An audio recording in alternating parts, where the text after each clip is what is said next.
माया का फोटो यहाँ लगा हुआ है, ये मुझे पता नहीं क्यों ध्यान ही नहीं दिया था मैंने। एंटर करते ही बच्चे का पगमार्क और बैठने के निशान।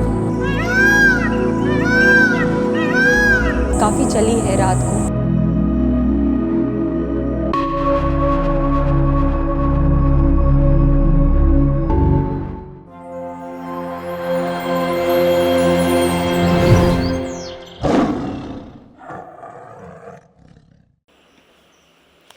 हेलो गाइस, डे 2 सफारी 2 इन कोलसा। वही कुवानी बच्चों पे ही फोकस है, और अगर वो नहीं मिलते तो देख सीवन या हिरडी नाला। 5 बज चुके हैं सुबह के, अंधेरा है अभी तक। पहली गाड़ी लगाने का जो पागलपन है वो अभी भी जारी है। देखते हैं पहली गाड़ी लगती है कि नहीं।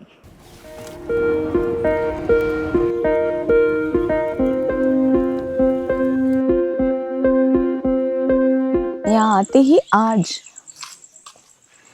इतने दिन से आ रहे लेकिन पहली बार मैंने माया को देखा। माया का फोटो यहाँ लगा हुआ है, ये मुझे पता नहीं क्यों ध्यान ही नहीं दिया था मैंने। आज पहचाना उसके मार्किंग से।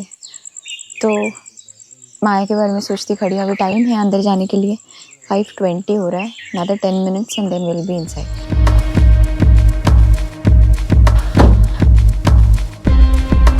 गणपति बप्पा मोरया।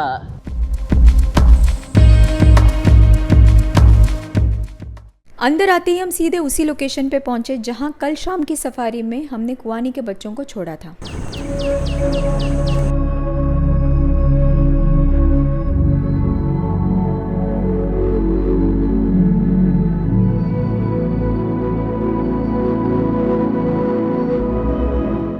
दोनों बच्चे वहीं मिले, लेकिन बहुत अंदर। एंटर करते ही बच्चे का पगमार्क और बैठने के निशान गीले, मतलब अभी अभी पानी से निकल के आया हुआ दोनों निशान था। लेफ्ट में देखते ही बच्चा भी दिख गया, दोनों बच्चे दिख गए इनफैक्ट उसी जगह पे जहाँ हमने कल उनको देखा था और छोड़ के गए थे शाम को। तो बच्चे वहीं हैं, माँ नहीं है। इसका मतलब ये है कि माँ गई है कहीं शिकार करने, बच्चे वेट कर रहे हैं। पानी कहते वही है जो नाला हमने कल देखा था जिसमें बच्चा बैठा हुआ था, उतना छोटा सा पानी है उनके लिए अभी फ़िलहाल। तो या तो माँ वहाँ आएगी या माँ कहीं और अकेली मिल सकती है। माँ को ढूंढने निकल गए हैं देखते हैं क्या होता है, वरना बच्चे तो है ही है, यहीं रहेंगे अनलेस माँ उन्हें लेना जाए।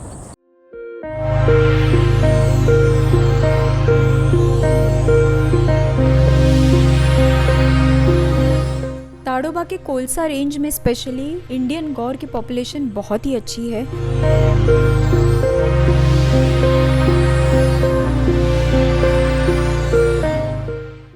कुवानी के पगमार्क्स काफ़ी जगहों पे लगे हुए हैं, बहुत घूमी है। किल के लिए है या टेरिटरी मार्किंग के लिए पता नहीं, मगर काफ़ी चली है रात को, तो उसी को ढूंढ रहे हैं। ये हमें मिले एक टाइगर के मार्किंग्स। जैसे पेड़ पे खड़े रह के स्क्रैच करते हैं टाइगर्स, वैसे ही खड़े खड़े पीछे के पैरों से भी रोड पर निशान बनाते हैं। ये वही मार्किंग्स है।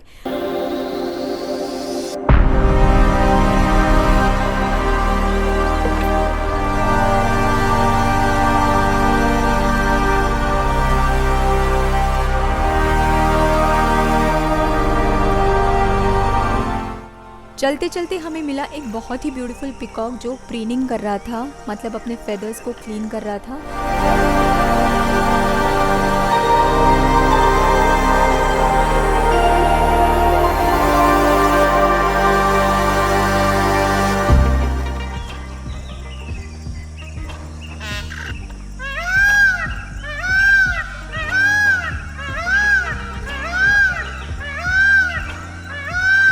पिकॉक के कुछ शॉट्स लेकर जब तक हम लोग बच्चों के लोकेशन पे वापस पहुंचते, एक बच्चा आके बाहर बैठ गया था।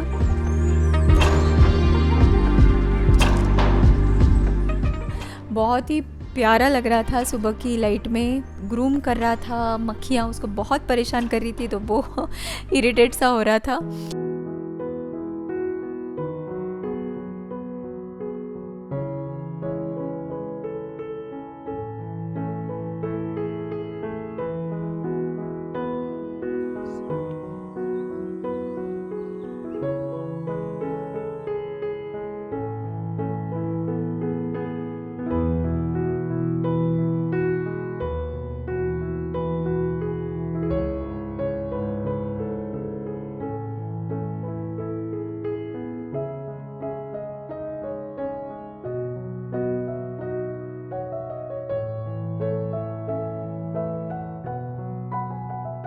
कुछ देर बैठकर फिर उठ के अंदर की तरफ चला गया। फीमेल थी वैसे ये।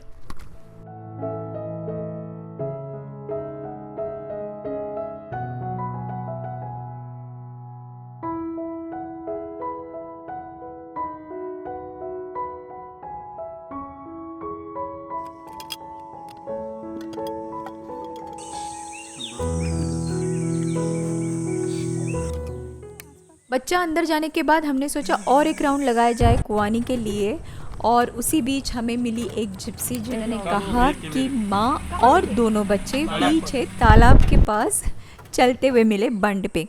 एक ही जिप्सी थी उनकी, बाय चांस वो लोग तालाब के पास पहुंचे तो उनको वहाँ वो मिल गए। हमने कुछ देर पहले तालाब का राउंड लगाया था, तब तो कुछ था नहीं, तो बेसिकली पीछे वाले रास्ते से कुआनी बच्चों के पास गई। शायद पूरी तरह से वहाँ पहुँची भी ना हो, आवाज़ लगाई हो और बच्चे माँ के पास चल दिए, क्योंकि हम constantly we were on the move thinking कहीं ना कहीं कुआनी मिल जाएगी। हमारा टाइम और प्लेस करेक्टली मैच नहीं हुआ, हमने वो सेटिंग मिस कर दी। जब भी मैं कोलसा आती हूँ तो जिप्सी चलाने की अपॉर्चुनिटी मैं कभी नहीं छोड़ती। स्पेशली सुबह की सफारी ख़त्म होने के बाद जो रिजॉर्ट जाने का रास्ता होता है वो मैं ड्राइव करती हूँ, और I love it. I love the monsoon greens and I love to drive through this particular patch. It's so beautiful. ये व्लॉग यहीं ख़त्म होता है। Thank you so much for watching. I shall see you very very soon in the next one. Bye.